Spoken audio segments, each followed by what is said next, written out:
On a quiet morning flight from New York to San Francisco, a black man in a sharp gray suit, Ethan Cole, CEO of the investment empire Cole Capital, was calmly reviewing his final reports before takeoff. But suddenly, the head flight attendant walked up to him with a bizarre request. "Sir, we need you to give up your seat for a VIP passenger." "What would you do?" "You paid for your seat. You followed every rule.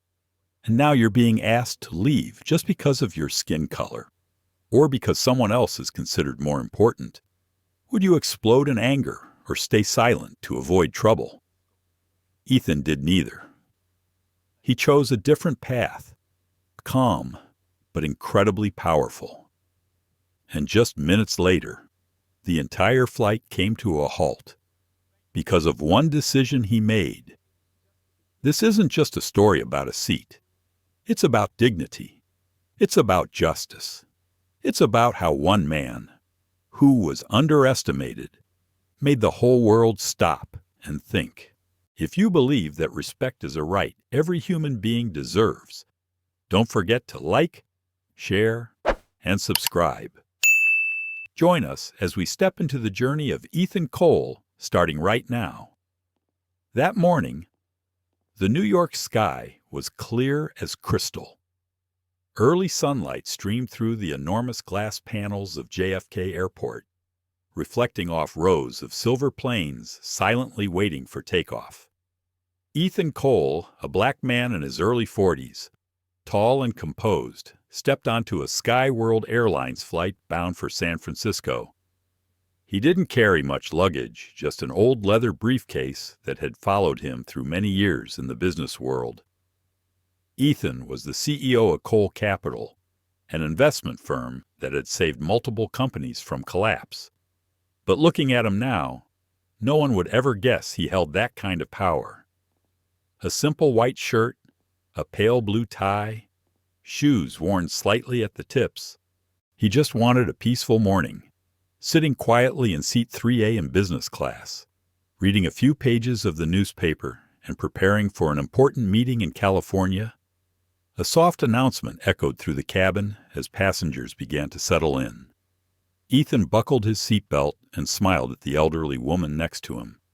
She was telling her grandson about her very first time on an airplane.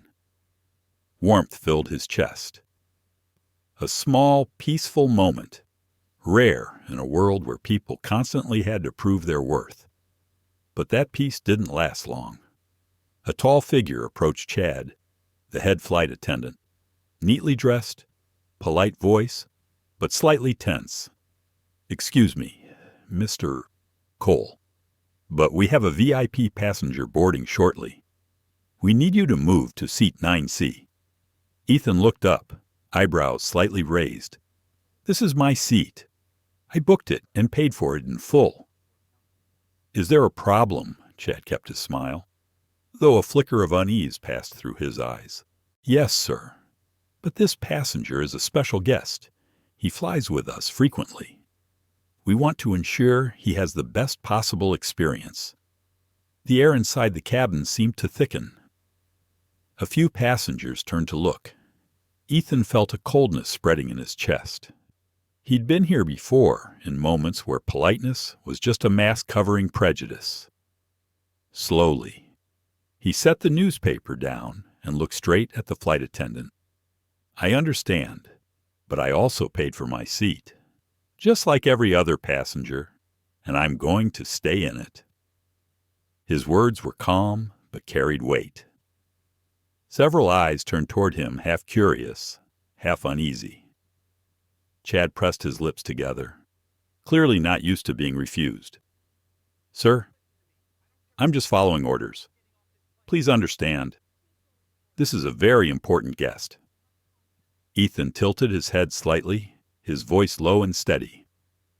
"Important compared to who?" "Chad Moore, important than a paying passenger who's sitting in the seat he rightfully owns." The air tightened.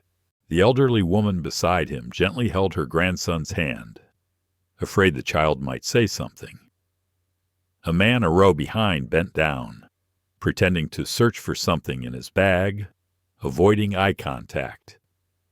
Chad took a quiet breath. Seemed like he wanted to say more, but then simply nodded and stepped back, murmuring, "I'll be right back." Ethan turned back to the window. The sky outside was still peaceful and blue, but inside his chest, a quiet storm had begun to rise. He wasn't angry. Anger wasn't useful. He was just tired.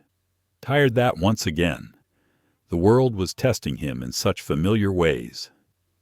He remembered his father's words, "The calmer you stay in the face of injustice, the more they fear you." Ethan gave a faint smile. He pulled out his phone and sent a brief message to his assistant.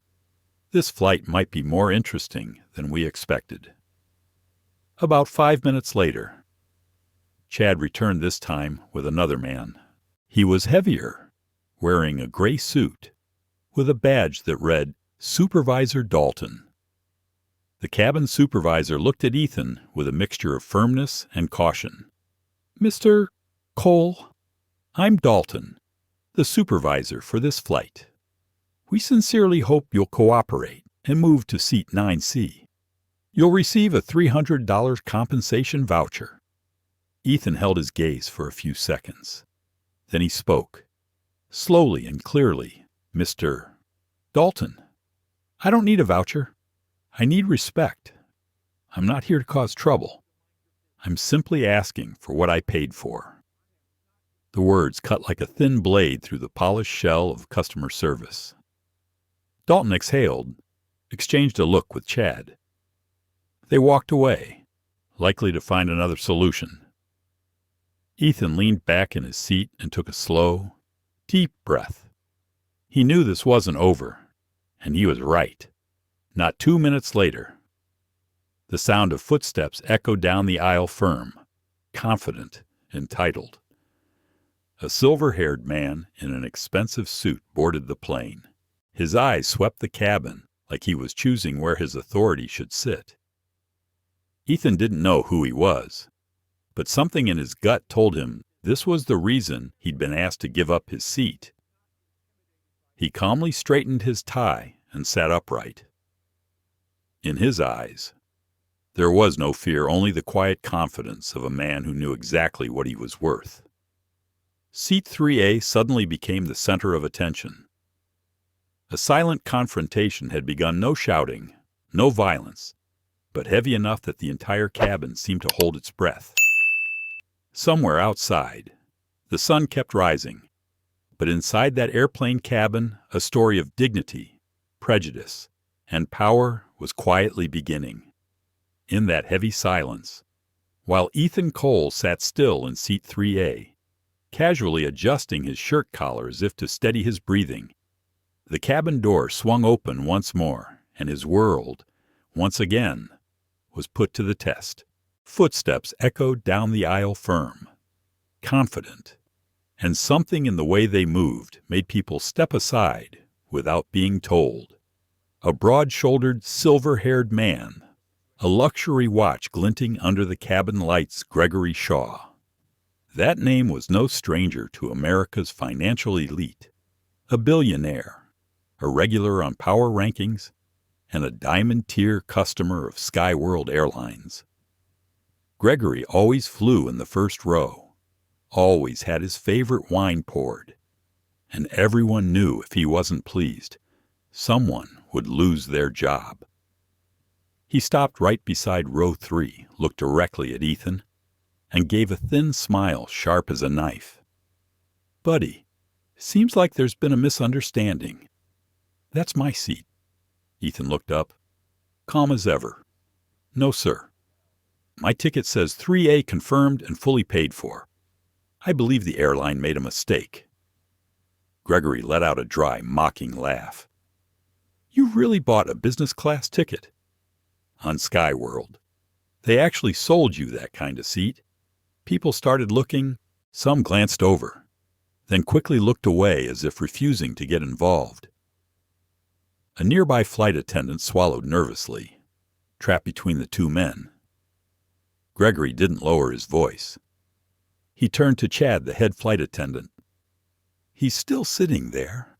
I thought this was already taken care of." Chad stammered, "Mr. Shaw, we're trying." But Gregory cut him off with a dismissive wave. "No, but I don't stand here waiting. Ask him to leave." His tone didn't just carry authority. It carried something worse. The absolute belief that money gave him the right to command others. Ethan remained seated, his eyes calm like still water. "Mr. Shaw, I paid for this seat, and I'm staying here.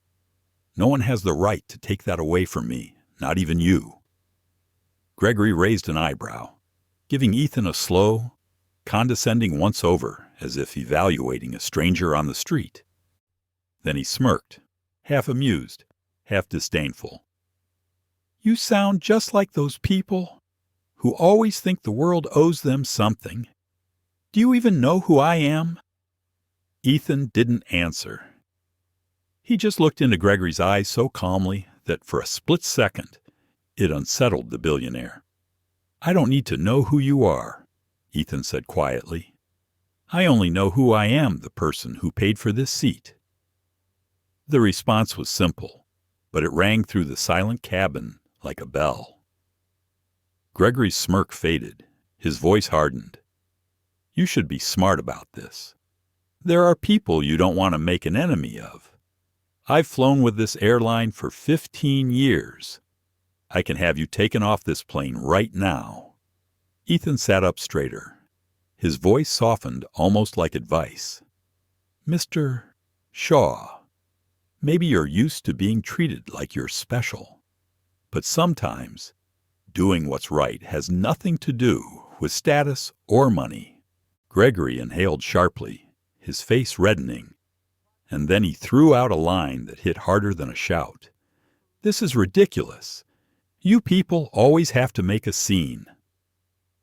The entire cabin froze. Those two words, "you people," seemed harmless on the surface, but anyone who's lived long enough in America knows the weight they carry. A century of prejudice, wrapped in two quiet words. Ethan closed his eyes for just a second, took a slow breath, then opened his phone and tapped recording. Activated. Chad noticed and nervously stepped in, voice low.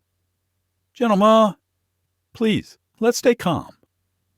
But Ethan said nothing, and Gregory stood there, breathing heavily, a powerful man, unused to hearing the word no. A few passengers quietly started recording on their phones. A middle-aged couple whispered in the row behind, "What's happening?" "Looks like a black man being asked to give up his seat for some billionaire."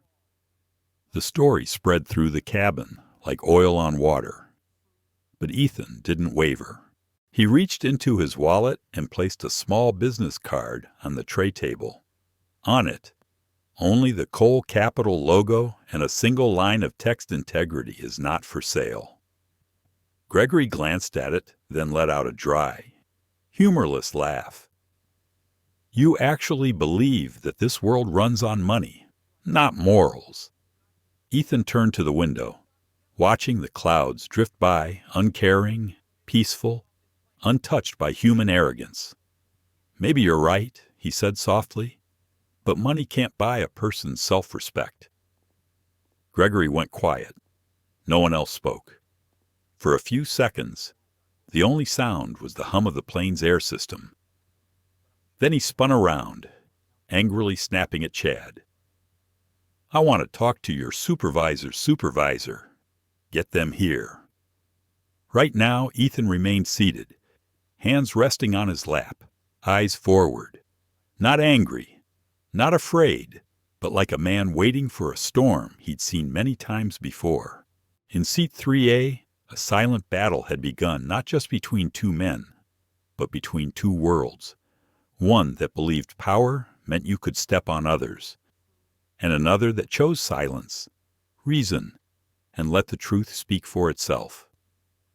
And that was the exact moment the calm surface of this aircraft began to crack. When Gregory Shaw let out those two words, "you people," the air in the cabin turned heavy. Not because he said it loudly, but because of the tone behind it, smooth, practiced disdain, as if it had been polished over a lifetime of standing above others. Those words hung in the air between people pretending to be busy with their phones, newspapers, or lukewarm cups of coffee, but everyone heard them. And what made it worse, no one dared to say anything. Ethan Cole didn't look around. He didn't argue. He didn't react. He just tilted his head slightly, like he was listening to an old song, one he already knew by heart. Every note, every sigh. Then he took out his phone. His finger slid across the screen. Click. The sound of a voice recorder turning on. He placed the phone face down on the tray table, calm, composed, as if nothing had happened. In that silence, on that small device, the truth began to be recorded second by second. Gregory still didn't notice. He was too busy displaying his power to the crowd. "You know," he said, his voice sickeningly sweet and laced with sarcasm. "I've flown this route dozens of times. Never once had to wait for someone. You should feel lucky getting to talk to me." Ethan let out a faint smile.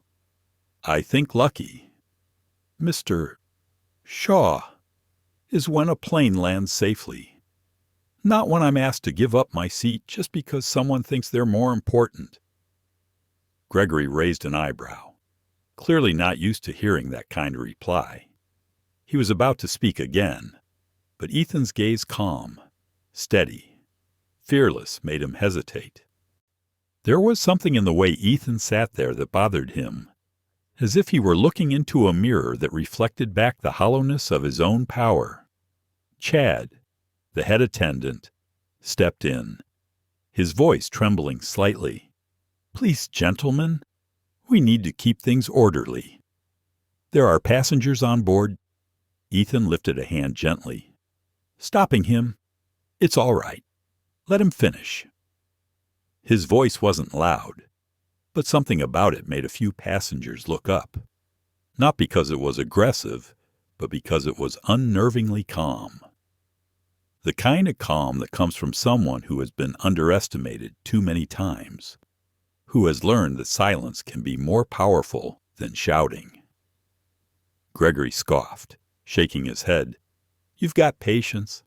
I'll give you that. But let me remind you, this is the real world. People respect power and money.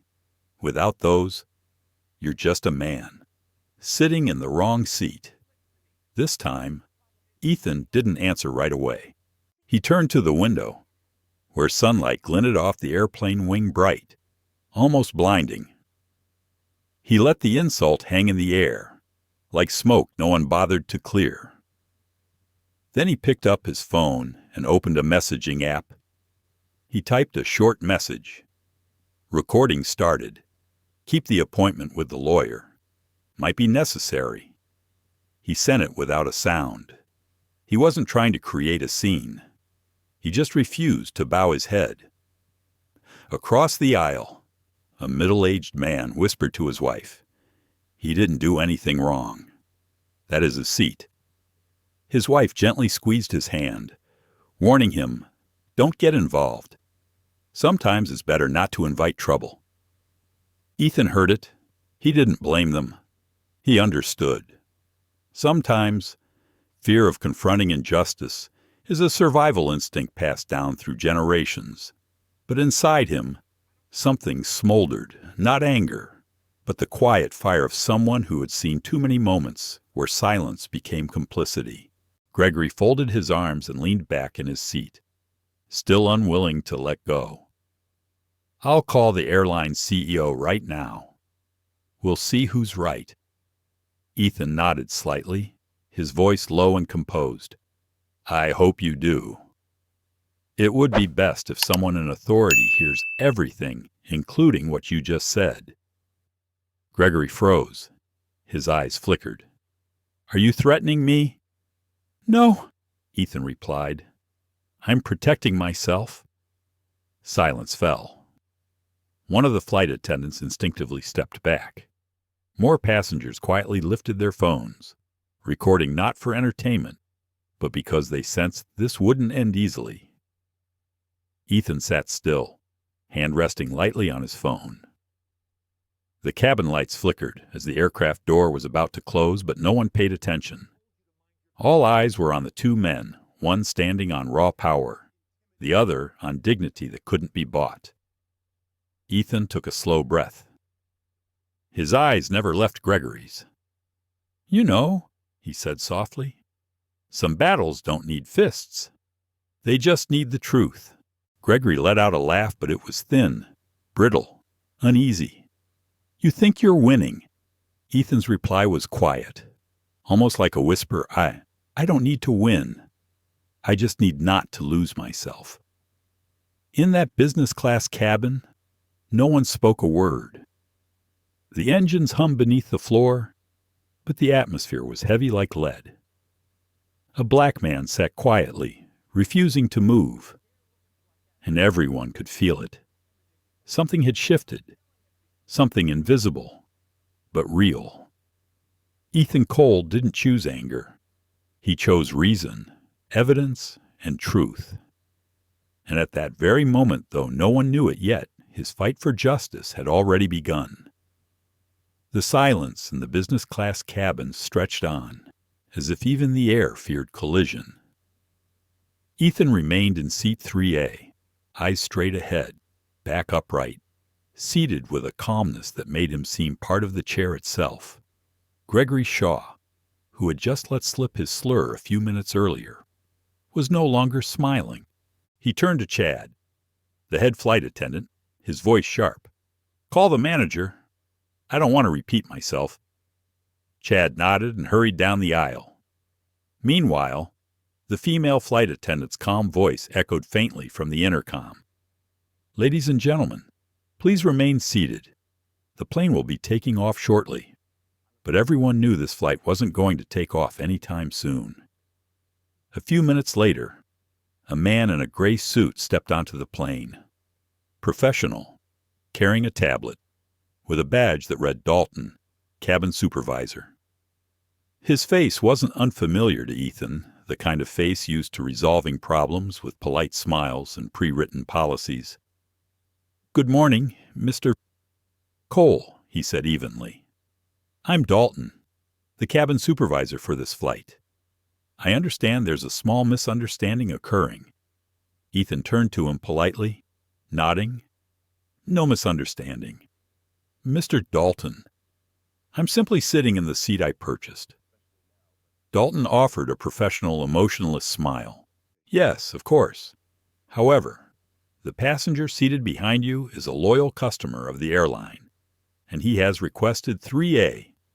On behalf of the airline, we hope you will cooperate and move to seat 9C.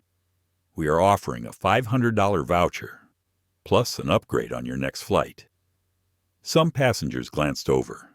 A few nodded, as if the offer seemed reasonable. $500 sounded like a lot, but they didn't understand. For Ethan, the issue had never been about money. He smiled faintly, his voice deep and clear. "Thank you, but I don't need a voucher. I just want to be treated like any other passenger." Dalton hesitated for a moment. The smile remained, but a flicker of irritation crossed his eyes. "Of course, Mr. Cole, but please understand there are special service protocols for long-standing customers, and in some rare cases, the airline requires flexibility to ensure the best experience for everyone." Ethan tilted his head. His tone remained calm, each word cutting through the dense air of excuses. "I understand protocols. I also run a corporation with hundreds of employees. But I don't understand why a special service protocol begins by asking someone to give up their seat." Dalton swallowed hard, trying to keep his voice soft. "Mr. Cole, I really don't want this to become complicated. Consider this a way we're helping each other. I can ensure your flight is fully taken care of." Ethan looked him squarely in the eye. His gaze shone strangely, not with anger, not with fear, but with the look of someone who has heard enough empty promises in his life. "Mr. Dalton, when you say we're helping each other, do you consider who is actually being asked to sacrifice?" Dalton went silent. The question wasn't just for him, it was for the system behind him, where policies that seemed harmless quietly divided people. The cabin's atmosphere grew heavy. Gregory Shaw, growing impatient, interjected, "He's just looking for attention. Remove him." "What's the harm I'm late for my meeting?" Dalton turned to Gregory, attempting to calm him. "Please, Mr. Shaw, remain calm. We will handle this properly." Ethan gently placed his phone on the tray table. Face down, his voice was calm, almost cold. "I'm recording this entire conversation, and I trust that a reputable airline like Skyworld will not want to be misrepresented in how they treat passengers of color." The words rang out like a bell in the thickened air. Dalton froze. Chad, the head attendant, looked down at the floor. Gregory's eyes widened. A long pause followed. Ethan did not move. He did not raise his voice. He did not threaten. There was only calmness, the kind that those who have endured injustice recognize when you remain composed. Power begins to tilt toward you. Dalton inhaled, trying to regain professional composure. "Mr. Cole, I understand your concern, but please believe that this is not about race or discrimination. We are simply trying to accommodate everyone." Ethan looked at him, his faint smile fading. "Then please satisfy me by honoring the contract I paid for. If the airline needs someone to sacrifice to demonstrate the best service, perhaps the problem lies not with the customer." Dalton opened his mouth to respond, but realized every eye in the cabin was watching. No one saw this as a minor misunderstanding anymore. Ethan knew it. He didn't need to shout. He only needed them to witness. A long moment passed. Dalton exhaled and said quietly, "I will need to report this to higher management." "Good," Ethan replied. "I will also report this to my legal team." Dalton nodded lightly, attempting to maintain composure, then turned and walked away. Chad glanced at Ethan, giving a slight nod for the first time all morning, a trace of respect in the flight attendant's eyes. Ethan merely nodded back, leaning into his seat. He felt no joy, no triumph, and he didn't want to humiliate anyone. But deep in his eyes was fatigue not from the confrontation itself, but from having to prove the obvious that he, too, was human, like everyone else. Gregory Shaw crossed his arms and turned away. Ethan looked out the window. The sunlight had softened, clouds drifting slowly, as if observing the small human confrontation below. In his mind, only one thought remained. No one has the right to take away your dignity unless you allow them. And in that moment, he knew this was no longer about a seat. This was a battle between dignity and power, between one underestimated human and a system accustomed to underestimating. Ethan said nothing further. He simply sat there, waiting to see what this airline's supposedly customer-respecting would do next. Sometimes, silence is the only way to make the powerful listen. The business class cabin remained silent after Supervisor Dalton left. Ethan Cole sat there, motionless, as if seat 3A had been made for him. Gregory Shaw still stood in the aisle, chest heaving, face flushed. In the soft light of the cabin, his arrogance, usually his armor, now looked like a crack in the surface. A brief pause. Then Gregory pulled out his phone, voice loud and commanding. "I don't have time for this nonsense. Call security if they don't act. I'll call the CEO myself. I want him removed from this plane immediately. Passengers flinched. A few glanced at Ethan half curious, half sympathetic, yet he remained composed. His hand rested lightly on the table. The phone still there, silently recording every word, every sound. Chad, the head flight attendant, looked around awkwardly, then spoke quietly into his radio. His eyes betrayed the struggle within, torn between the orders of his superior and the conscience of a man witnessing injustice. Minutes later, the cabin door opened. 2 airport security officers entered.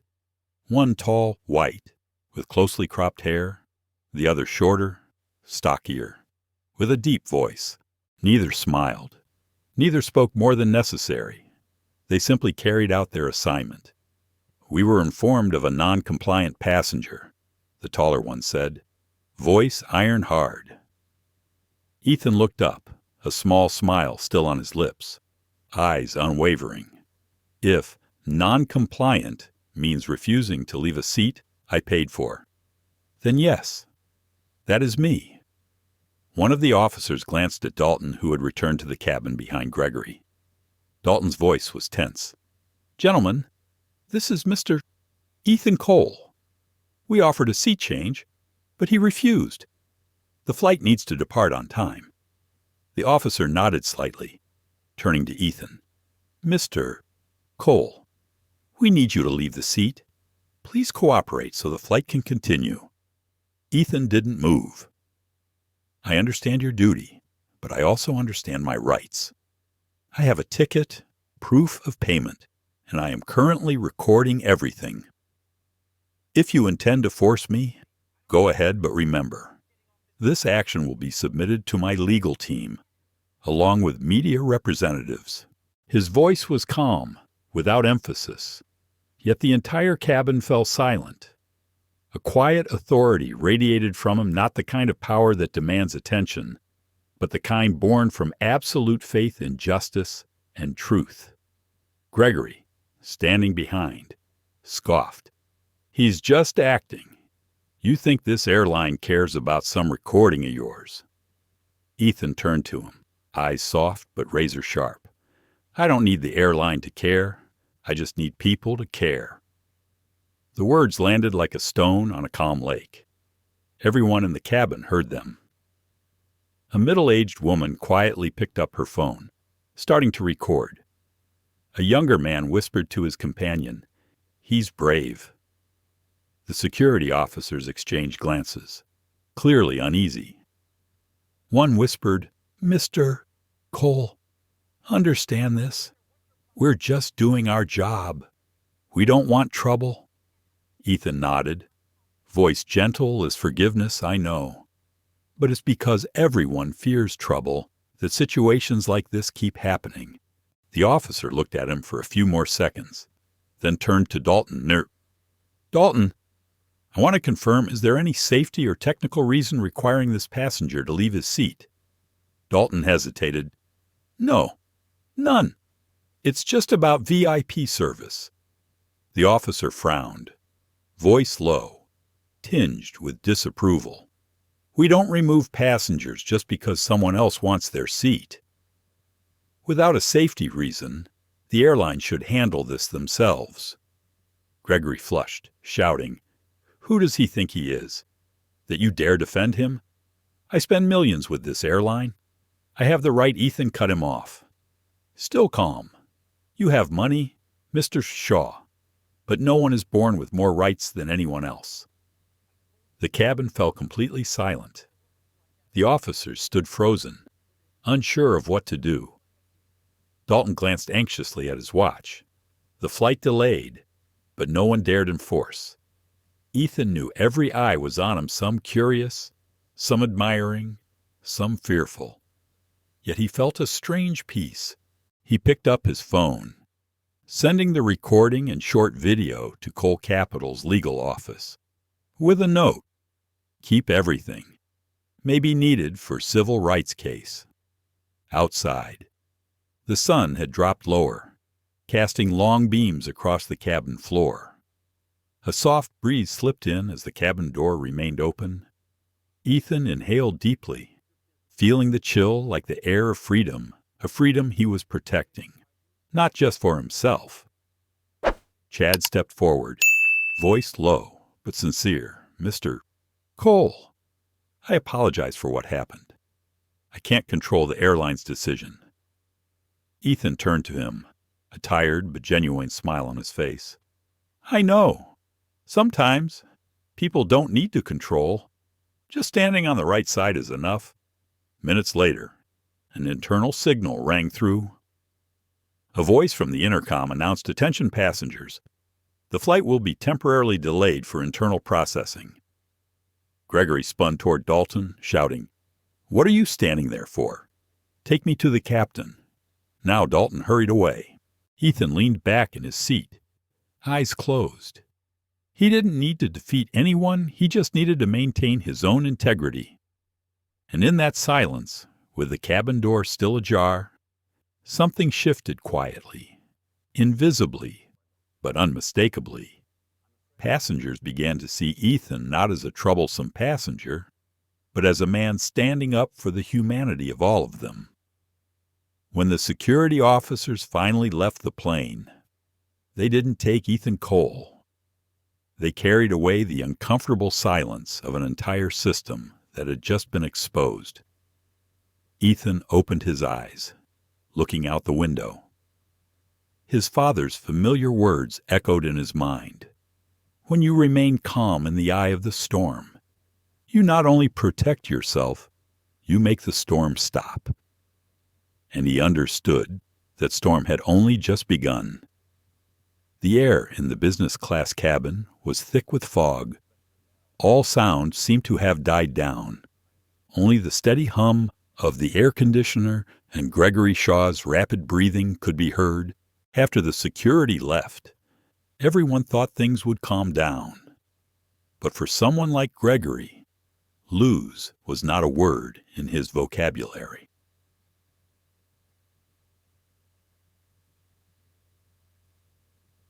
There are people who, when their power is challenged, do not seek to understand. They seek to retaliate, and when pride is touched, arrogance often turns to blind anger. Gregory turned back, his face red, his voice gritted through his teeth. "Do you want to make yourself a victim? Do you think the world will pity you?" Ethan raised his head, his eyes calm, his voice deep and firm, like the sound of metal hitting metal. "I don't need anyone's pity. I just want to be treated like a human being." His reply made Gregory even more furious. He took a step forward, leaned down, and almost glared at Ethan. "You are a hypocrite. If it weren't for people like me, you wouldn't be sitting here. You should be grateful, not resentful." A few passengers gasped. Someone softly exclaimed, "Oh my God!" The head stewardess Chad stepped back, his face pale, but Ethan didn't react. He remained still. In that moment, one realized his silence was louder than 100 screams. He spoke softly, each word clear. "Mr. Shaw, thank you for saying what many others have only thought. I will not leave this chair unless forced to, and if that happens, everything you have just said will be heard again, publicly, in public, and before the law." His voice was not loud, but it echoed throughout the cabin, as if everyone understood this was a moment of no return. Gregory laughed loudly, a laugh full of malice. "You dare threaten me? I am the one who makes companies like yours possible. I have friends in government, in finance, on the airline board, and who are you? A black guy playing hero in the middle of an airplane." Ethan looked at him, his eyes unwavering. "You're right. I am black. But that doesn't make me any less than anyone else. You can buy a lot of things, first-class seats, stocks, power. But you can't buy dignity." The cabin was dead silent. The people around held their breath. Ethan's words echoed, slow, clear, and painful, like a mirror to this entire society. Gregory stood there dumbfounded for a few seconds, then slammed his fist on the back of the chair in front of him and shouted, "This is an insult. You will regret daring to defy me." Ethan gently placed his hand on the phone, his voice calm. "I'm not fighting you, Mr. Shaw. I'm defending my rights. And if this offends you, well, maybe it's not me." Chad, his voice trembling, approached. Please stop. The other passengers are scared." Ethan nodded and said softly, "I stopped. I never started anything in the first place." Gregory, still panting, pointed at Ethan. "I will make sure you never fly with this airline again. I will have them remove you from their customer list." "Do you hear me?" Ethan replied softly. "I heard it clearly. And the people who were filming, they heard it clearly too." Gregory turned around. Some passengers were actually filming. A middle-aged woman whispered, "That's enough, Mr. Shaw. We can see who's right and who's wrong." He turned away, angry, his lips trembling. You did that." Meanwhile, Dalton, the supervisor, returned to the cabin with a nervous look. He leaned over to Chad and whispered something. Chad nodded, then looked at Ethan, his voice soft, as if afraid to wake someone. "Mr. Cole, the captain would like to see you for a moment. He wants to hear it directly from you." Ethan nodded, unbuckled his seatbelt, and stood up.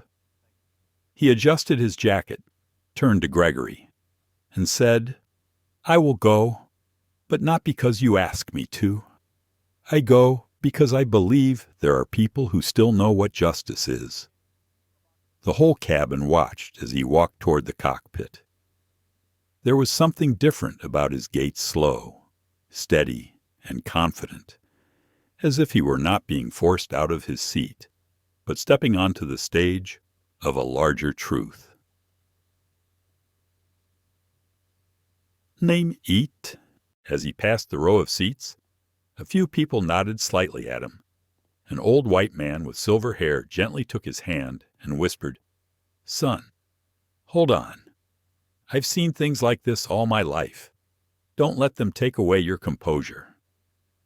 Ethan smiled in thanks, then continued walking. Behind him, Gregory was still slumped in his chair, but his eyes were different now, angry and scared.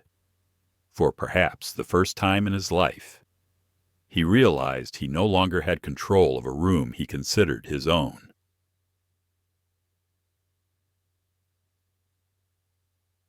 In the cockpit, a warm yellow light fell on the face of Captain Hayes, a man in his 50s, experienced, with calm eyes. He looked at Ethan for a long time, then said, "I heard everything. It was recorded in the cabin system. You did nothing wrong." Ethan nodded slightly. "Thank you, Captain." "I just want to be treated fairly," Captain Hayes replied. His voice as firm as steel. "Valid ticket. Legitimate passenger. No one has the right to take your seat. I will not be taking off until this is resolved." Ethan looked at him, a slow smile spreading across his face, not one of arrogance, but of quiet appreciation.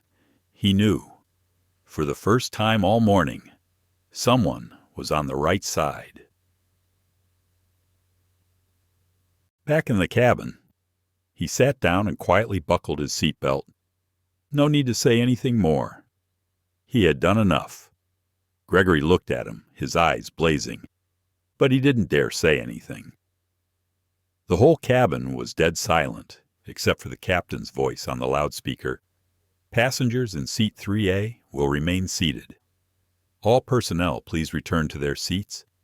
We will prepare for takeoff." A small round of applause came from behind, fragile but genuine.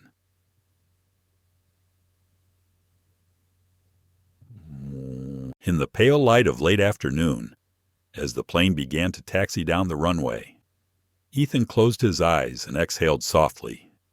He hadn't won, but he had held his own. And sometimes that was the most precious victory.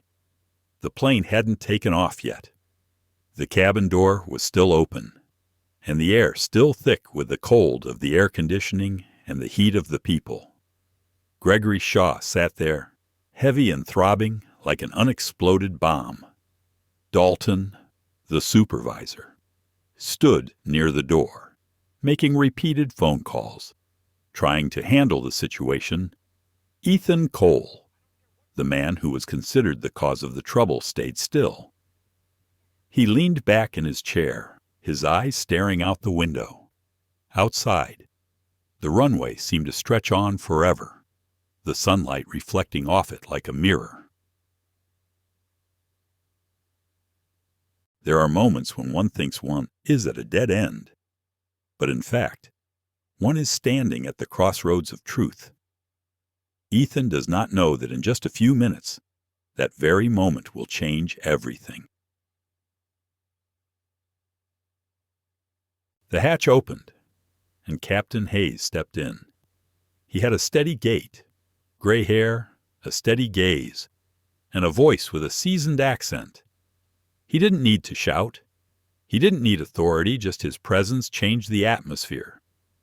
Dalton hurried forward and whispered, "Captain, we have a problem. The passenger in seat 3A refuses to change seats with a VIP passenger. The flight is delayed." Captain Hayes glanced at the list on the tablet, then looked up at Ethan. Their eyes met. Only for a second, but there was recognition, respect, and something like trust in that look. "I want to see his ticket," Hayes said. Ethan held out the ticket, his voice deep and clear. "Valid ticket, paid in full, checked in on time, and I've been sitting here since the beginning." Hayes took the ticket, looked it over, then turned to Dalton and Gregory. "This ticket is perfectly valid. No one has the right to ask him to leave his seat. Not even some VIP guest." A gust of wind blew through the cabin. The passengers, who had been silent until now, stirred slightly. A middle-aged man nodded slightly and whispered to his wife. Finally, someone says the right thing. Gregory was stunned. His face turned red. His voice choked with anger. "You are the captain, not the one making customer service policy. I have the right to speak to the CEO of this airline. I will call him right now." Hayes stood straight, his eyes unwavering. "You can call whoever you want. But while I am in charge of this flight, all passengers are equal before safety regulations. No one is allowed to remove a person with a valid ticket from their seat." Gregory clenched the phone, almost shouting, "You don't know who you're talking to. I'm Gregory Shaw. I've been an investor in Skyworld since day one. One phone call from me could cost you your job."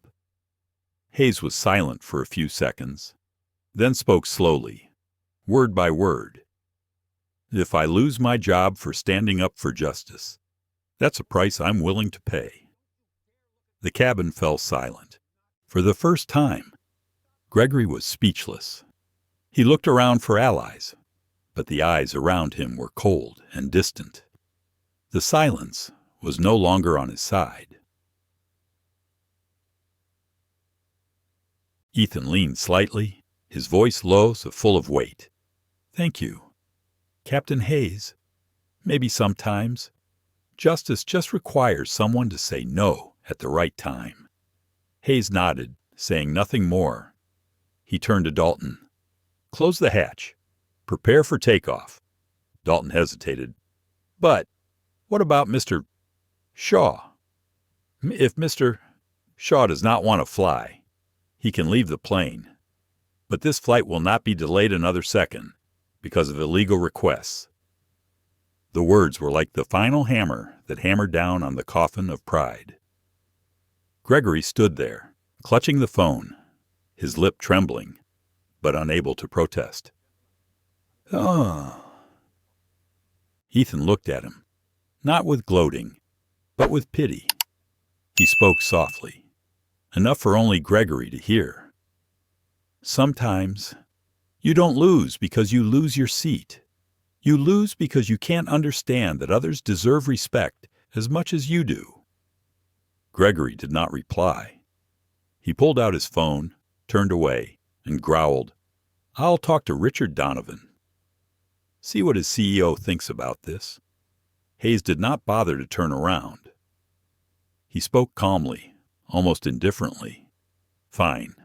Let me just tell him that a black passenger was illegally reassigned, and I chose to do the right thing." Gregory paused. Then he turned and walked quickly out of the compartment, his boots clicking loudly on the cold floor. A passenger in the back clapped softly, then another. Then the whole cabin clapped, not loudly, but enough to resonate like a collective heartbeat for what was right, for standing up. Hayes just nodded slightly, then returned to the cockpit. Dalton stood there, his shoulders slumped. He sighed, walked closer to Ethan, and said in a low voice, "I apologize. Mr. Cole, perhaps we have forgotten that sometimes doing the right thing doesn't require process." Ethan turned around, smiling gently and tiredly. "It's okay. Dalton, I understand. Power can sometimes be scary, but that fear is what makes justice so precious." Dalton bowed his head, very low. For the first time, there was real respect in his eyes. "Oh?" The plane door closed. The engine shuddered. As it rolled down the runway, Ethan looked out the window. The sunset stretched across the distant buildings like the final curtain of a play one he hadn't chosen to play, but was forced to play. He thought of his father, who once said, "You don't need to shout to prove you're strong. Just stand tall when others bow." And today, he did it. Somewhere out there. Gregory Shaw is calling, but this time, his call will carry less weight. For in the battle between wrong backed by power and right protected by dignity, the tide of victory has truly begun to turn. The cabin door had barely closed, the engine shuddering, when it opened again. Dalton, the cabin supervisor, rushed to Captain Hayes, his face tense, like someone holding something too heavy to put down. "Captain," he said softly, "Mr. Shaw is calling the CEO of the airline, Richard Donovan. He says he's going to have the entire flight canceled." Hayes looked at him, his eyes not angry, just tired. "I don't care who's on the line. If the airline wants to cancel the flight, they can, but I'm not going to kick out a passenger with a valid ticket." Dalton swallowed and turned away. At the back of the compartment, Gregory Shaw leaned back in his chair, the phone to his ear. His voice was loud, meant for everyone to hear. "Richard, it's me, Gregory Shaw. I'm being humiliated on your airline's plane. Some Captain Hayes is refusing to serve VIP passengers. I want you to intervene immediately." All was silent. Everyone could hear half of the conversation. A few seconds later, a voice came through the other end, deep, decisive, and very clear. Despite the speaker, Gregory, "What's going on?" Gregory tried to contain his anger, telling the story in his own favorable light that there was a passenger who was uncooperative, that he was disruptive, that he was disrespectful of the airline. Each sentence felt like a knife pointed at Ethan Cole. Ethan sat there, not saying a word. His hands were clasped lightly in front of his chest. His eyes were straight ahead. So calm that one wondered where did he get such composure when he was caught in the middle of a power struggle. Gregory added, "You know I'm not asking for anything unreasonable. I just want seat 3A. I've been sitting in that seat for 10 years. Now some colored guy." The voice on the other end of the line cut in, cold and clear metal hitting stone. "Gregory, stop. Gregory paused. Half a second of silence. What did you say? I said. Stop. I just got a report from the airport security and forensics team. Everything is being recorded and transmitted to the central system. I looked at the passenger list, and I know who was sitting in seat 3A. Richard Donovan's voice suddenly slowed, became heavier. Ethan Cole, CEO of Cole Capital, a company that holds 18% of Skyworld Airline shares. There was a knife-like silence. Dalton froze. Chad's eyes widened. A few passengers in the back groaned. Gregory, who had been shouting for power, suddenly felt as if all the blood had drained from his body. He looked around and stammered. What? What did you say? Who is he? On the other side. Richard's voice did not soften at all. Gregory, I have warned you many times about your manners. If you cannot respect others, then perhaps you should choose another airline. I will not let anyone, even a long-time customer, bring shame to my airline. You're kicking me out, Gregory almost shouted. No. Gregory, Richard said, his voice calm. I'll let you leave, and I suggest you do it now, before this video gets out. Gregory stood still. His face had changed color, no longer red with anger, but white with shame. He slowly put the phone down. The entire cabin was silent, except for the sound of the engine outside and the heartbeats of dozens of people witnessing a rare reversal of power. Dalton swallowed, stepped closer, his voice trembling. Mr. Shaw, perhaps we should escort you out. Gregory looked around, his eyes troubled. All the faces that had been avoiding him now looked straight at him, not with fear, but with the cold gaze of people who knew who was right and who was wrong. He turned to Ethan, his voice hoarse. You knew this from the beginning. Ethan smiled softly, a gentle but meaningful smile. No, Mr. Shaw, I don't need to know who I am to be respected. I just need to know I have a right to sit where I paid for it. Gregory bowed his head and said nothing more. He quietly took his coat and walked out of the compartment, his steps heavy. Each click of his boots on the floor was a belated acknowledgement. No one laughed. No one applauded, because that moment was not for gloating, but for silence, for people to look back at themselves.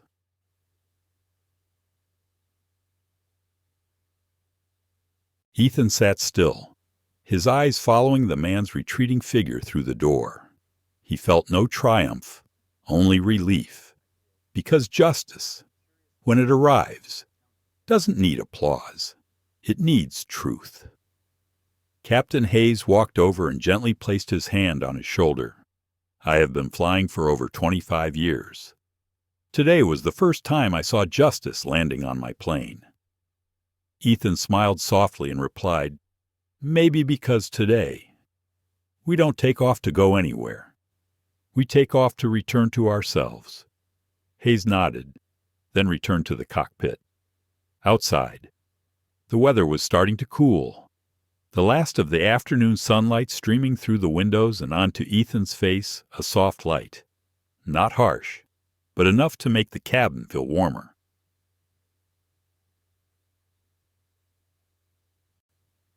An elderly woman in the back seat whispered to her grandson, See, child. Sometimes the one who is looked down upon is the one who changes the way the world sees things. The boy asked softly, Why is that, ma'am? She smiled, her wrinkled hand gently squeezing the boy's hand. Because people are only truly strong when they know how to use intelligence to stand up, not anger. The boy nodded, his eyes sparkling. As the plane prepared to take off again, Dalton returned to seat 3A. He leaned slightly and spoke slowly. Mr. Cole, I want to apologize on behalf of the firm. Thank you for staying calm. and thank you for reminding us why we started this business." Ethan just nodded in response. No words needed, because some apologies don't need words, just actions, looks, and real change. The plane began to taxi.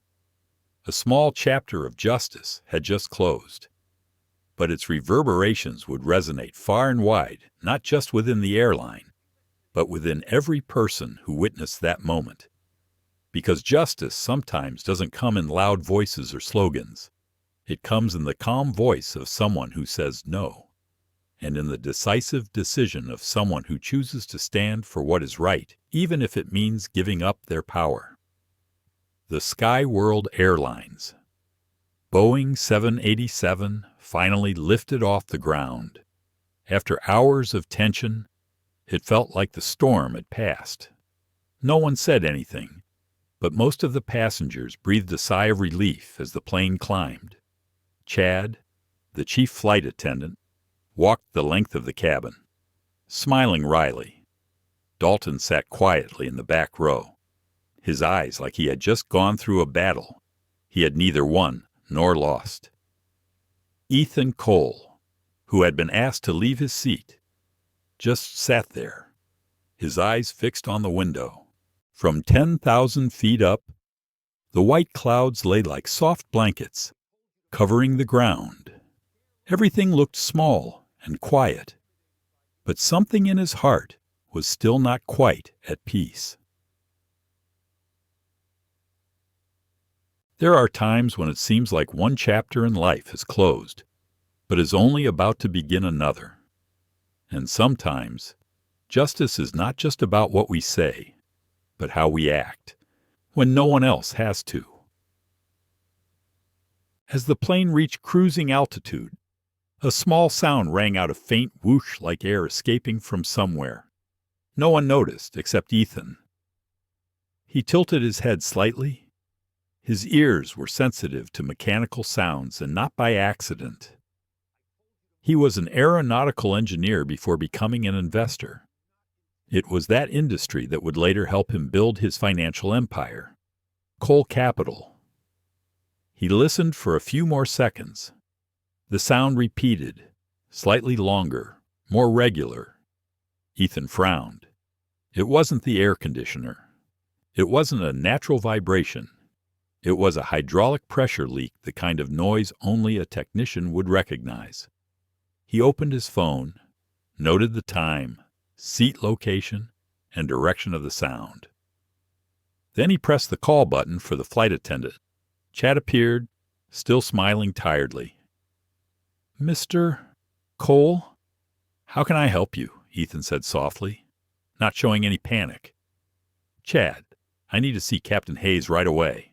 I think there's a problem with engine number 2, maybe a hydraulic leak." Chad blinked, clearly not understanding. "Sir, the engine is still running normally." "I know," Ethan said slowly, "but I hear a periodic pressure drop. If that's true, it could be minutes before the landing brakes or flaps fail. Tell the captain this is from Ethan Cole, who used to work at Boeing." Chad froze at the words. He saw no panic in Ethan's eyes, only the certainty of someone used to living in a world of detail and risk. Without further ado, he strode quickly toward the cockpit.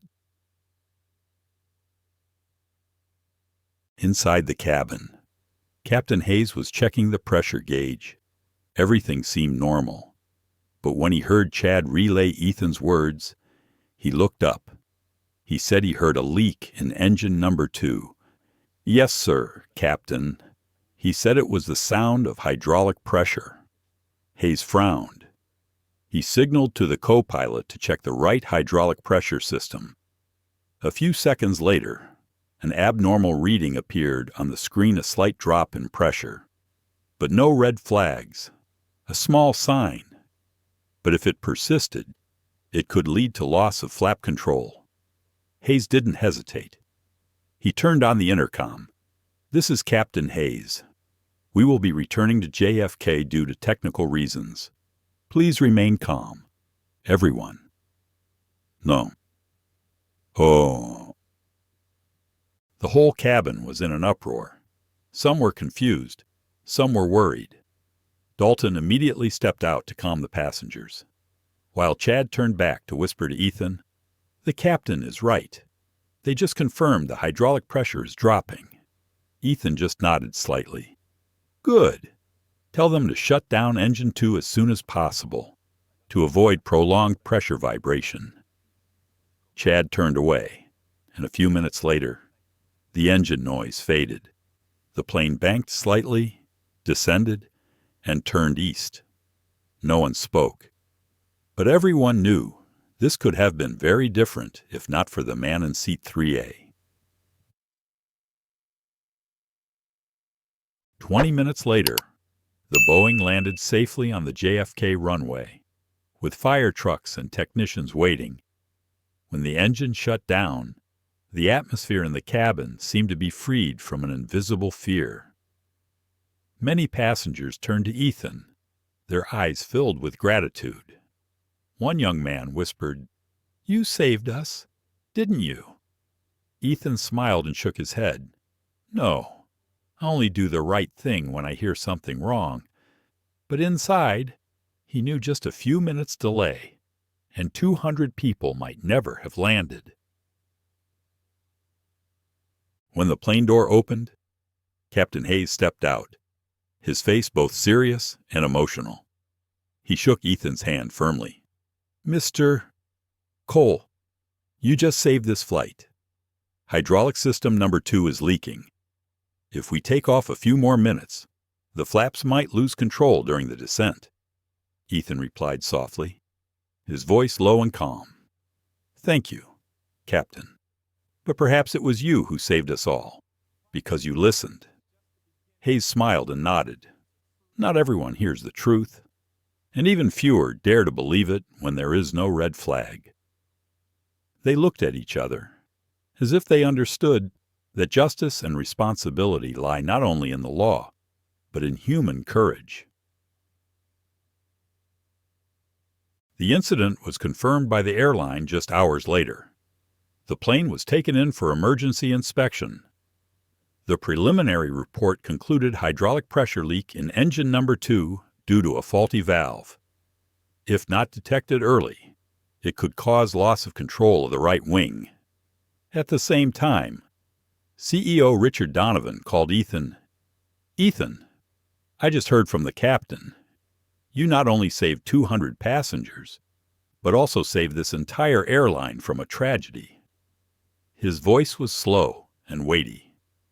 "Now I understand why people call you a visionary investor, not just seeing profits, but also seeing what others overlook." Ethan just smiled. "I wasn't trying to save anyone, Richard. I just didn't want to leave the plane knowing I could have prevented something bad." On the other end of the line, Richard was silent for a long time. "Ethan, today you not only taught us about technique, but also taught us about how to treat people." My métier meant the story of the incident spread quickly. No one spoke of seat 3A anymore. People only talked about the man who heard the leak that everyone ignored. Because in a world full of noise, sometimes one doesn't need to speak loudly, just listen deeply enough. And in the silence of the business class cabin, when everyone left, Ethan stayed behind for a while. He placed his hand on the armrest of seat 3A and said softly to himself, "In the end, perhaps God has his own way of making justice seen." When the plane touched down safely, everyone applauded. Not the usual applause after every flight, but a shaky applause, filled with relief and gratitude. Ethan Cole sat still, eyes closed.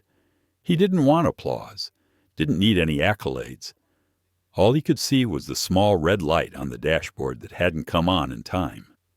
And if he hadn't listened, those 200 people might never have come home. Life is strange sometimes. The people who were asked to leave their seats were the ones who kept the plane steady. And in that moment, The truth began to be revealed, not through excuses, but through actions. Days after landing, the Skyworld Airlines technical team quickly surrounded the plane. Engineers inspected and removed the cover of engine number 2. One of them, with oily sleeves, turned to report, "It's a leak. The hydraulic valve is dangerously open. Another 15 minutes and the pressure will drop, and the entire wing will lose power." The news spread like wildfire.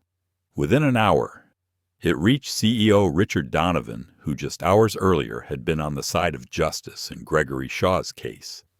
He immediately called Captain Hayes. "Confirm for me." "Who discovered the leak?" Hayes replied. His voice even and steady. "A passenger. His name is Ethan Cole. He heard the leak and reported it to me right away." On the other end of the line, Richard was silent for a few seconds. Then he continued, "You must be Ethan Cole. Cole, capital." "Yes, it is him," said Hayes. "I just checked the passenger records. He is the CEO of Cole Capital." Richard sighed, a small smile appearing on his lips, a smile that was both admiring and regretful. "Irony," he said slowly. "People were giving him a hard time all morning because of his skin color, because of seat 3A, and then he saved our airline." An hour later, Ethan's phone rang. He was sitting in the waiting area for delayed passengers, holding a cold cup of coffee. He was still dressed neatly, not flashy, not looking like a guy who just saved 200 lives. He picked up, "Ethan, it's Richard." "Hello, Richard." Ethan's voice was calm, seemingly unfazed. "I just looked at the technical report. Without you, Skyworld would have been a disaster. I would like to thank you on behalf of the entire company." Ethan was silent for a few seconds, then said softly, "I just do what I have to do. There are things you can't keep quiet about." Richard smiled softly. "I owe you more than just a thank you." "I owe you an apology for what happened earlier," Ethan replied slowly, his voice like a breeze. "It's okay. Richard, sometimes the best way to change a system is to let it reflect on itself." Richard fell silent. In that moment, he felt something few in power understand. Justice doesn't need a shout. It just needs a steadfast will. That same evening, Skyworld Airlines issued a press release. On a white background, there was only a brief headline: "One passenger helped Skyworld prevent disaster." No one paid attention at first, but when the last line was read, social media exploded. The passenger was Mr. Ethan Cole, CEO of Cole Capital, the company that owns 18% of Skyworld Airlines shares. The news was reprinted by major newspapers: CNN, Reuters, even the Wall Street Journal. The headlines were similar, but the gist was a light slap to the social conscience. The man who was asked to give up his seat to a VIP passenger turned out to be the airline's largest shareholder. The next morning, on the morning talk shows, people started talking. One commentator said, "It's ironic, isn't it?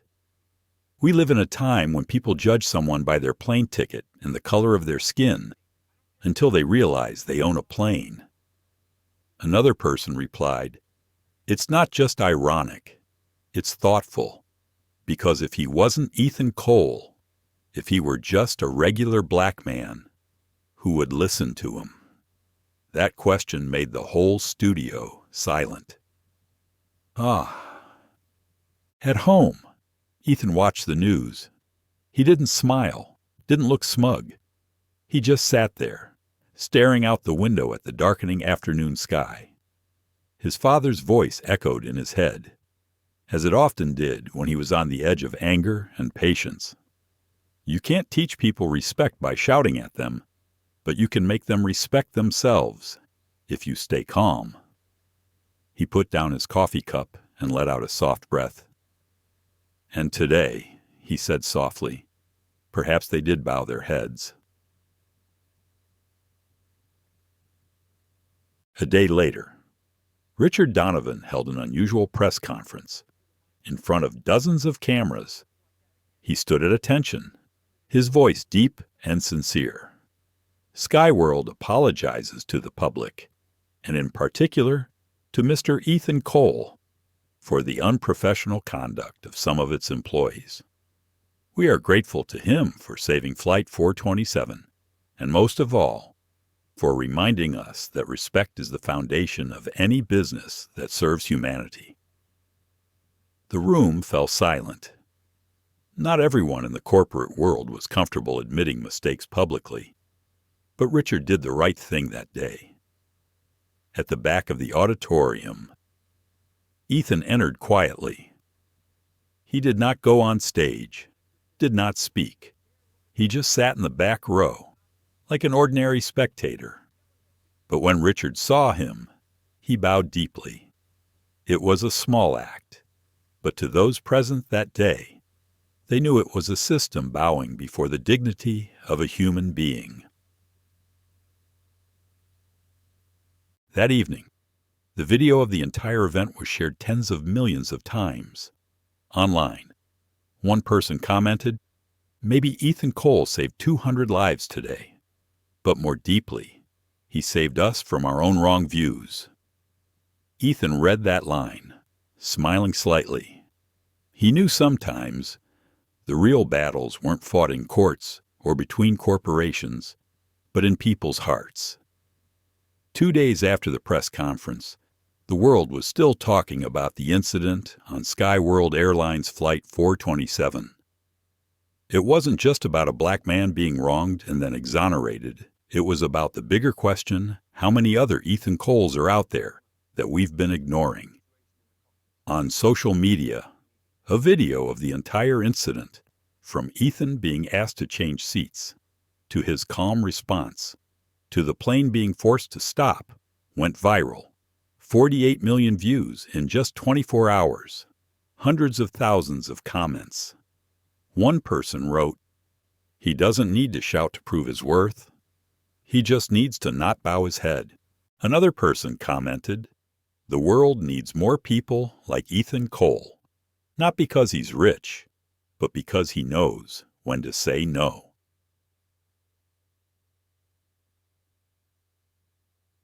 Perhaps in every conflict, what changes people is not the fear of punishment, but the feeling of shame when realizing they were wrong in front of someone who did not get angry. At Skyworld Airlines headquarters, CEO Richard Donovan walked into an emergency meeting with his executive team. The projection screen in front of him was playing a video recorded by passengers. The atmosphere in the room was heavy. No one spoke. No one dared to look him in the eye. When the video reached Gregory Shaw's insults and Dalton's attempt to force Ethan off his chair, Richard turned off the screen. He stood up, his voice low but firm. "We say Skyworld is a people airline, but that day we forgot the people part." He looked straight at the HR director. "I don't need a months-long investigation meeting. I need action. Today, and within 24 hours, the company issued an internal statement. Chief Steward Chad, suspended for handling the situation incorrectly and lacking racial sensitivity. Supervisor Dalton, fired immediately for forcing a legitimate passenger to leave his seat. Gregory Shaw, banned from flying with Skyworld Airlines for life." Richard signed the final document, put his pen down on the table, and said softly, "If we don't know how to take responsibility, then all apologies are meaningless." The news spread within hours. Major media outlets reported Skyworld Airlines takes strong action after discrimination case. Airline fires employee, bans billionaire Gregory Shaw forever. The crowd applauded, but what was most moving was not the punishments. It was Ethan Cole's reaction. When reporters met him, Ethan only said one short sentence: "I'm not happy to see anyone lose their job, but I hope this is the first step in the system learning to see people, not just the color of their skin or their job title." The quote was all over the news, shared tens of thousands of times. Short, sweet, but enough to make many people cry. A CNN editor commented, "He doesn't speak like a conqueror. He speaks like a father, a teacher, trying to teach the world how to be kinder." Meanwhile, Gregory Shaw, who once arrogantly called the CEO, has become the focus of criticism. The press has dug up his history, finding many instances of him being caught up in racist words and arrogant behavior. Investment partners have withdrawn. His company's stock has plummeted. A reporter asked him during a short meeting, "Mr. Shaw, do you regret what you said that day?" Gregory remained silent. He turned away from the camera, then spoke softly, as if to himself. "I thought I was sitting in first class, but actually, I never knew how to behave like a first-class person." Meanwhile, Richard Donovan flew to New York to meet Ethan in person, not to sign a contract, nor to do PR. He came to say just one thing: "Ethan, thank you for making me and this team look at ourselves. We did wrong. And I want you to know that from now on, Skyworld will be different." Ethan shook his hand, his eyes sincere. "Without resentment, I don't need your promises. Just do what's right, because justice isn't a word, it's an action." Richard nodded, and from that moment on, they were no longer CEO and shareholder. They were two people standing on the same side, the side of dignity and justice. That evening, Richard posted an open letter on the airline's website. He wrote, "Skyworld was born to connect people, not to separate them. We made mistakes, and we will learn to fix them, starting with listening." The letter was shared more than 500,000 times in 2 days. Many wrote that it was the first time they had seen a major corporation admit mistakes without blaming. As for Ethan, he still lives the same as before: simple, quiet. But whenever people recognize him at the airport, they don't call him CEO Cole or billionaire investor. They call him by another, gentler name: the man in seat 3A. A young woman who was on the same flight wrote online, "I saw him sitting there, silent, but stronger than anyone in the compartment.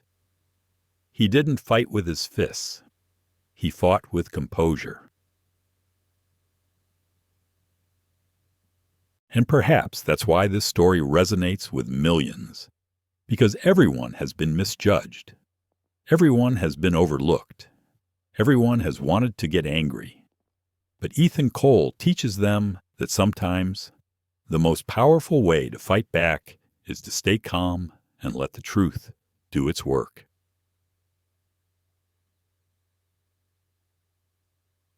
Seven days later, Skyworld officially announced a new training fund called Project 3A, inspired by Ethan's story. The fund is for training employees on racial bias awareness, emergency response skills, and customer respect. Richard invited Ethan to be an honorary advisor for the project. He agreed, but on one condition: "I don't want to see my logo or my name on it. I just want to see real change in people." Richard smiled and shook his hand. "I understand, and I promise. We will do it, for all those who have been forced from the seats they deserve." There are falls that cause people to lose, But there are also falls that cause the whole system to wake up. And that Flight 427, although it never took off on time, brought people to the place where justice most needed to land in each person's heart. A week after Skyworld announced its decision, it seemed like the dust had settled, but Ethan Cole knew if it stopped there, the story would just be a shared article, a few hashtags, and fade into obscurity. He didn't save the flight to be a hero, and he didn't want the apology to be just a good PR move. What he wanted was to change the way the system worked, so that no one else would have to endure what he had gone through. Sometimes, justice doesn't end with a handshake or an apology. It only truly begins when the person who has suffered chooses to stand up, not for themselves, but for those who will come after them. On a Friday afternoon, Ethan walked into a conference room on the 45th floor of Skyworld headquarters. The glass-enclosed room looked out over gleaming Manhattan. Across from him was Richard Donovan, along with the entire airline executive team. There were no cameras, no press, just a conversation between two men who understood the price of power and responsibility. Richard opened his mouth. "Ethan, I want to hear your opinion, not to appease public opinion, but to actually make change. What do you want us to do?" Ethan looked around the room, the people in suits and luxury watches, the symbols of power he had faced that day. He spoke slowly, enunciating each word. "I don't want to blame individuals. I want to change the structure that makes it so easy to make mistakes." Richard nodded. Ethan continued. "First," he held up a finger, "Skyworld needs mandatory implicit bias training for all employees, from flight attendants to security to executives. Everyone must understand that respecting customers is not a polite act, but a moral obligation." Several people in the room took notes. Richard listened without interrupting. "Second," Ethan continued, "there must be an independent review board, one that is not under the control of the company, to review discrimination complaints. Because if the wolf guards the sheepfold, justice will remain a slogan." There was a moment of silence. A female director raised her head. Her eyes filled with surprise. Perhaps this was the first time they had heard someone talk about justice in a corporate meeting room like that.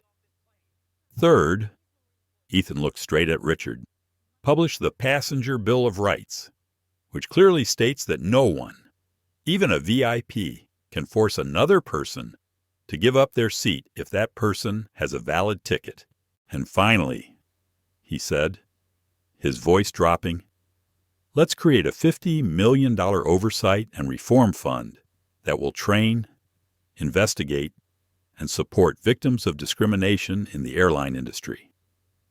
I don't want to see anyone pulled out of their seat because they don't look like they should be there." Ethan paused. The room was silent. The soft hum of the air conditioner was the only sound between the people sitting there, perhaps understanding for the first time how difficult it could be to face the truth. Richard Donovan stood up and walked over to him. "Ethan," he said, looking straight ahead, "I've been CEO for 10 years. But today, you made me realize that power only matters when it's used to right wrongs. I agree with all your suggestions." Ethan nodded slightly, not showing any sign of victory. He just said softly, "Thank you. Richard, this is not my victory. It is an opportunity for Skyworld to truly fly high, not only in the sky, but in the hearts of people."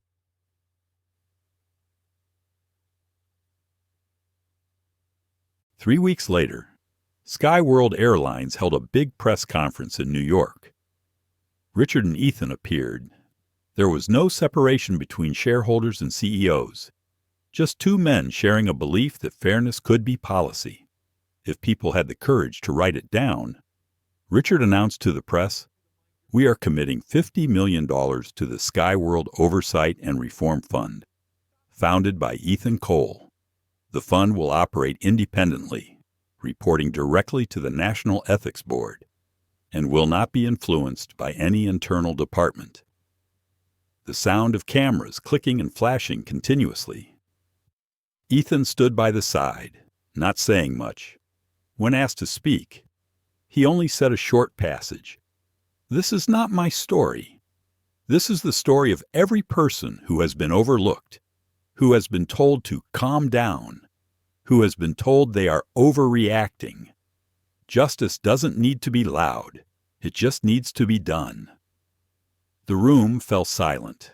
Some people stood up and applauded, not because he was the CEO, but because he made them believe that respect still had a place in this world.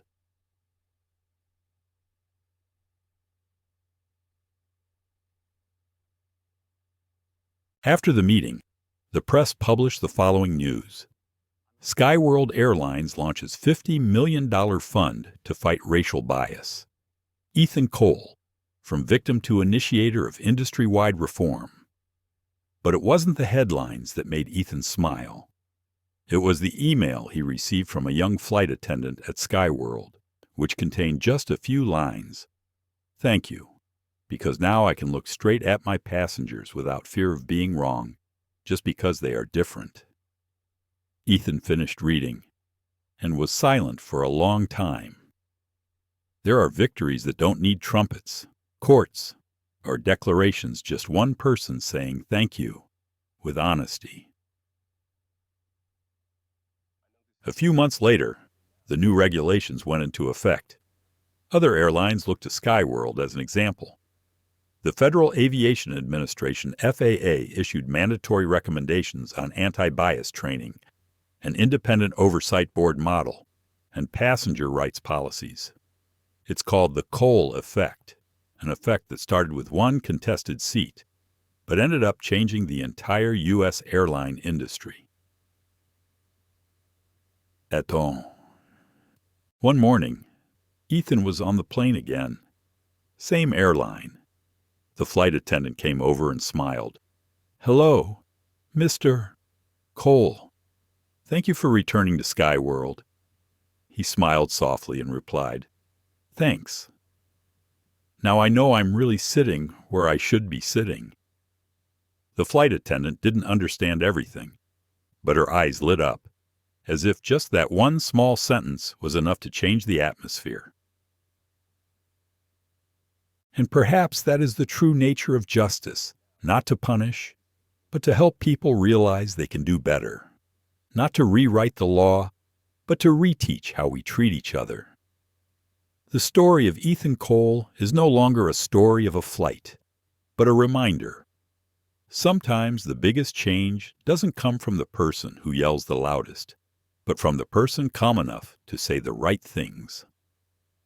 As the Cole effect spread, America began to reflect on itself.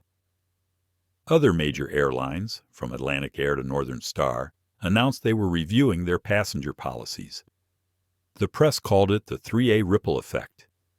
It is realized that sometimes just a small action, a calm no, makes the whole society stop and ask the question, when did we start viewing respect as a gift instead of a basic human right?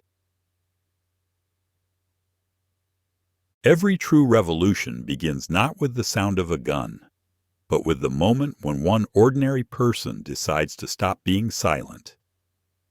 And Ethan Cole, the man who was asked to leave his chair, became the beginning of that moment. 3 months after the Flight 427 incident, the Federal Aviation Administration FAA officially launched a nationwide investigation into unconscious bias and discriminatory practices in civil aviation. The announcement was brief, but its weight was enough to force giant corporations to adjust their entire human relations policies. The FAA quotes directly in the initial report, "The case of Skyworld Airlines and Mr. Ethan Cole is a clear demonstration that discrimination can happen at any level, And justice only exists when people choose to listen instead of judge. It was on every morning news. An elderly woman in the supermarket said to her husband when she saw Ethan's picture on the screen, "That's the man who kept his cool instead of getting angry." "Right." The husband nodded, his eyes still glued to the TV. "Yeah, and thanks to that, 200 people are alive, and now the whole country is changing." Ethan has become an unlikely icon. He doesn't seek the spotlight, but the media spotlight is relentless. The New York Times called him the man who reignited the conversation about dignity in the modern age. A Washington Post commentary read, "Maybe Ethan Cole didn't just save a plane. He saved a society from falling into the gray zone of apathy." Ethan read those articles, not with pride, but with a heavy heart. He understood that all light had a price, and for him, that price was taking on a mission larger than himself.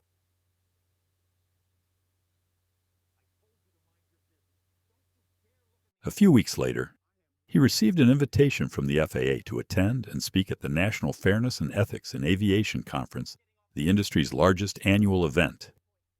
At first, Ethan hesitated. He didn't like the platform. He liked the action. But Richard Donovan called him Ethan. "You have made the world listen. Don't be silent now. When people are ready to hear you." Ethan was silent for a moment, then agreed. The auditorium in Washington, D.C. was packed that day. In the front row were airline executives, lawmakers, aviation security experts, and media representatives.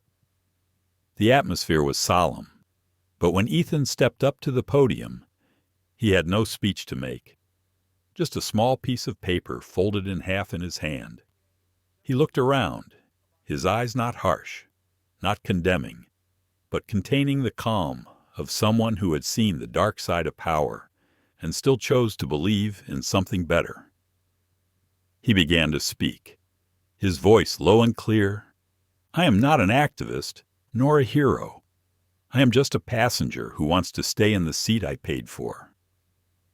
The whole room burst into laughter. The smile eased the tense atmosphere. Ethan continued, "But that little thing says something big that in a system full of rules, the thing that is most easily forgotten is human dignity. I hear people say, 'Respect is something you have to earn.' But I think they're wrong. Respect isn't a reward. It's a starting point. No one has to prove themselves worthy to be treated as a human being."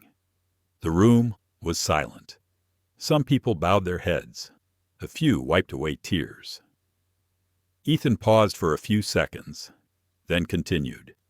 "If you ask me, what makes an airline great, it's not new planes or superior service. It's when the poorest passenger and the richest passenger get on the same flight and they're both seen the same way." Applause broke out, sporadic at first, then louder, then sustained. Richard Donovan, sitting in the front row, was the first to stand. He applauded not just because of the speech, but because the man speaking before him had changed the way he led. That evening, major television networks rebroadcast the speech. They called it the Speech of Dignity. The phrase quickly became a trend. Millions of people shared the video on social media with the hashtag, "All's dignity is a human right." A retired soldier wrote, "I have seen wars end with treaties, but today I see a war of dignity end with respect." A teacher in Texas writes, "I'm going to show that video to my students tomorrow because they need to know kindness never goes out of style." The FAA then published a new set of standards for U.S. civil aviation, inspired by Ethan Cole's speech. It included 4 principles. 1. Dignity is the foundation. 2. Respect does not depend on status. 3. The right to be heard is inviolable. 4. Responsibility comes with power. Experts call this the four-wing rule, a metaphor that every plane, as well as every system, can only fly when it has four wings that balance rights, responsibilities, justice, and humanity. When Ethan returned home to New York that afternoon, it was raining lightly. He stood in front of the window, watching the drops of water fall on the glass. A neighbor boy knocked on the door, held out a newspaper with his picture on the cover, and asked softly, "Uncle, you are the one on TV?" "Right. How did you get the whole country to listen to you?" Ethan smiled, sat down gently, and said, "I don't make them listen. I just stop being silent. Sometimes, all it takes is one person to keep their voice quiet, and the world will listen." That night, he opened his old emails, hundreds of thank you letters, hundreds of stories of people who had been treated unfairly but did not dare to speak up. He read each line, his eyes both sad and warm, not because he felt great, but because he saw that people still had hope. The story of Ethan Cole, from Chair 3A to the national podium, is now not just the story of a black man remaining calm in the face of insult. It has become a metaphor for America, where justice is not something that is handed out, but something that is demanded with kindness. 3 months after Ethan Cole's speech at the FAA convention, America seems to be changing every day, not loudly, not in big slogans, but in small, quiet actions where people begin to relearn how to treat each other. On flights, flight attendants are retrained from the ground up. No more dry training sessions on customer service procedures, but real conversations about bias, about emotions, about how a look or a word can make someone feel small. Those trainings not only change the staff, they change the atmosphere of the cabins, where people began to understand that respect was not a job skill, but part of character. Perhaps the most wonderful thing about justice is not in the courts, but in the fact that when it is seen, it makes others want to do the right thing, even when no one forces them to. In April, Skyworld Airlines officially launched its Passenger Bill of Rights, a document recognized by the FAA and recommended for industry-wide adoption. The bill clearly states, "Every passenger has the right to occupy a valid seat, regardless of status, color, or religion. Any complaint of discrimination must be investigated by an independent commission within 72 hours. Airline staff have the right to refuse service to any VIP guest who exhibits discriminatory or threatening behavior towards others." The media called this Law 3A, inspired by the seat Ethan once defended. No one expected that just a small seat would become a symbol of a humane turning point in the aviation industry. Richard Donovan, CEO of Skyworld, shared in a television interview, "I've been running this airline for 10 years. But it wasn't until I met Ethan that I understood sometimes the people who get pushed out of their seats are the ones who make the whole system learn to sit together." Ethan wasn't there for the interview. Instead, he was in Seattle, attending the first training session of the Skyworld Justice Fund, the $50 million fund he proposed to create. He didn't lecture. He sat with new employees, listened to their stories, asked them how they felt when they had to deal with difficult passengers, or when they saw a coworker treat someone unfairly. He just said a short sentence. Fairness isn't something you're taught. It's something you choose every day. The ripples don't stop at Skyworld.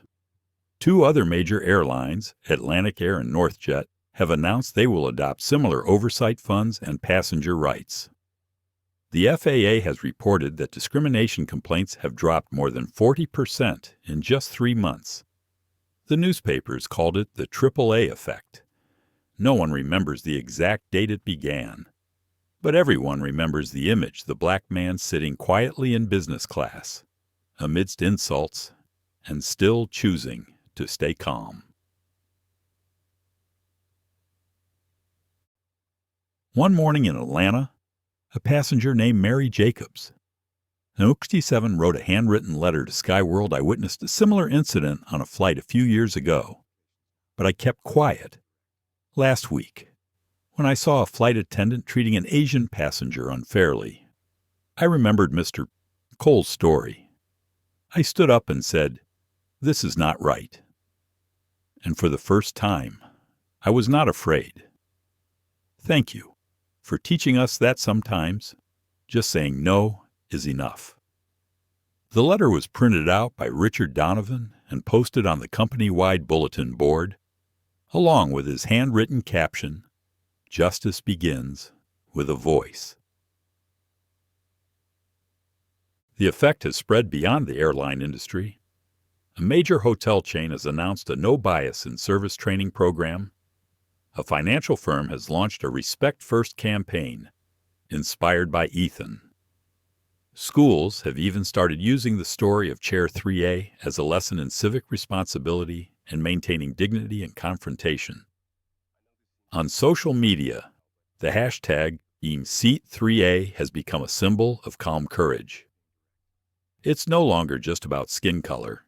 It's about anyone who has been slighted and chosen not to respond with anger. One day, Ethan received a text message from a young white man in Ohio. He wrote, "Mr. Cole, I used to work in airport security. I treated passengers wrongly many times without realizing it. After reading your story, I quit my job and went to school to study sociology. I wanted to do something to help people feel less afraid of being treated differently."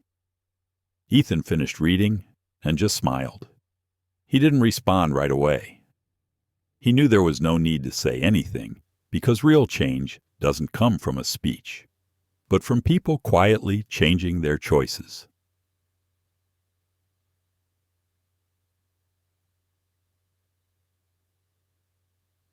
"3 months.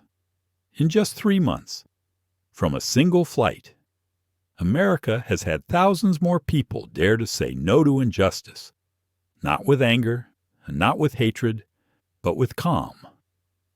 A reporter wrote in the Atlantic, "Ethan Cole didn't just change an airline.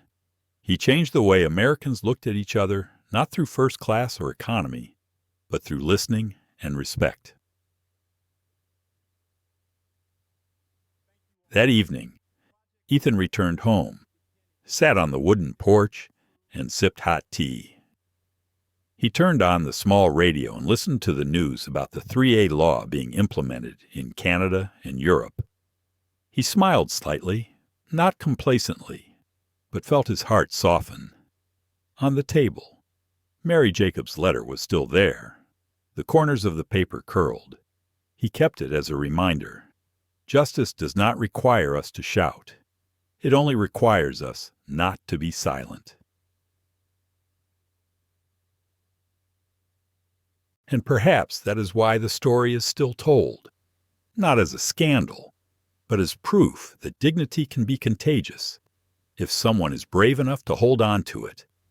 Because real change doesn't happen overnight. It happens step by step, person by person, small action by small act. And sometimes it starts with just one black man saying no when the rest of the world tells him to be quiet. 3 months after the 3A law was officially enacted, the world is slowly returning to its familiar rhythm. People are still flying, still laughing, still complaining about flight delays or lost luggage. But there is one difference. Those who were once forced to stay silent now know they have the right to speak up. Ethan Cole, after all, lived quietly as before. He returned to his office, still starting his day with black coffee and early meetings. But sometimes, in the middle of those peaceful hours, he would look up at the glass window, where the light reflected off his own image, and wonder, have things really changed? Perhaps. Those who have experienced injustice understand that real change does not happen in a day.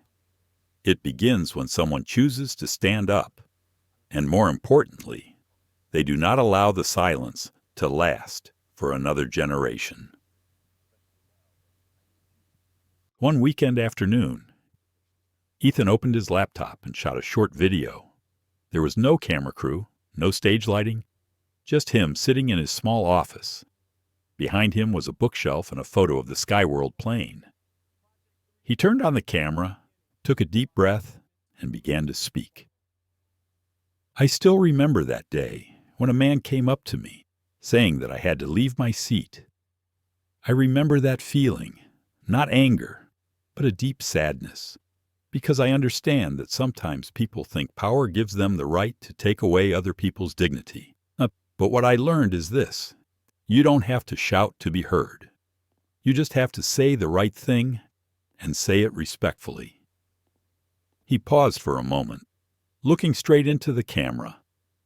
His voice was quieter, but there was something very clear, very real. If you see injustice, don't be silent. Silence never protected anyone. It just makes people believe you agree with something wrong. The video was less than 3 minutes long, but within 24 hours, it had gone viral. People weren't sharing it because Ethan was a CEO, but because his words spoke to something deep inside them, the fear of facing injustice, and the belief that calm can be a way to stand up.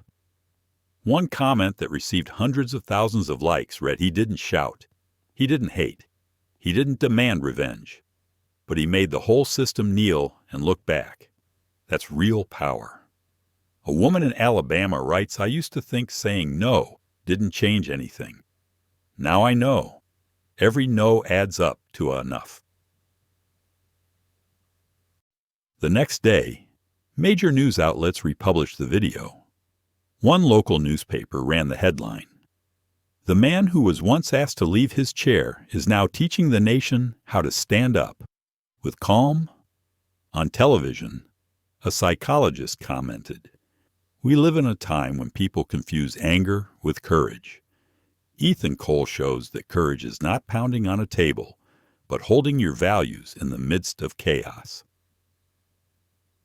A few days later, Ethan received a small package in the mail. Inside was an old plane ticket, its corners creased, and a handwritten note: "I was sitting 3 rows away from you that day. I saw it all and did nothing. I want to thank you, because next time I won't sit still." Ethan folded the note and set it on his desk. He didn't know who it was from, but the words made him silent for a long time. Not because he was moved, but because he understood that was the real victory. Not a new law, not a speech, but when a normal person realizes they can stand up too, with dignity and composure.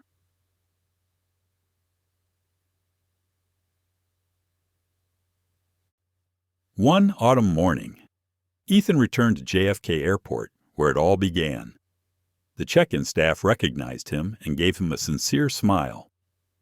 "Welcome back to Skyworld, Mr. Cole." He just smiled and nodded. As he passed through the security checkpoint, he saw a small scene that made him stop. A young security officer was apologizing to an elderly passenger for making a mistake in the baggage check procedure. He bowed his head and said softly, "I'm sorry, ma'am. It was my fault." The old lady smiled and replied, "It's okay, son. Thank you for telling the truth." It was a brief moment, but Ethan understood. That was what he had been fighting for. Not perfection, but honesty and respect in every little action. On the flight that day, Ethan sat in seat 3A. No one fought with him. No one asked why he was sitting there. He looked out the window, saw the white clouds drifting gently. The plane gradually took off. He said softly to himself, "As a reminder, justice is not something that is given. It is something that we must protect, even if we are just one person sitting still in our place." As the plane touched down in Los Angeles, his phone kept ringing. His video has been viewed more than 100 million times and has gone viral around the world. The media called it a message of calm. A European TV station interviewed Ethan via video call. The host asked if you could send a message to people who feel injustice in the world. What would you say? Ethan thought for a few seconds, then replied slowly, "I would say, don't let anyone make you believe you have to lose your temper to be heard. Sometimes your temper is the most powerful voice you have." And that is how the story ends, not with applause, not with a court of law, but with a simple message that spreads far and wide. Those who have been despised learn that maintaining dignity is the most revolutionary act. Those who have held power learn that true power is the ability to listen. And Ethan Cole, who once just wanted to stay in his chair, now stands as a symbol for a generation that knows how to stand up without shouting. This story, in the end, was never just about a chair. It was about dignity, about justice, and about the right to exist equally, no matter who you are, where you sit, or what you look like. The story of Ethan Cole, the black man who was asked to leave his seat, is more than just an incident on a flight. It is a powerful reminder that, in a world that is sometimes filled with prejudice and injustice, we always have a choice in how we respond. Ethan did not choose anger. He did not choose hatred. He chose wisdom, dignity, and calm, and that is what changed the system. The moral of this story is simple, yet profound. When you are faced with injustice, remember that true strength lies not in shouting, but in the calmness of those who know they are right. When someone tries to make you small, do not let hatred define you.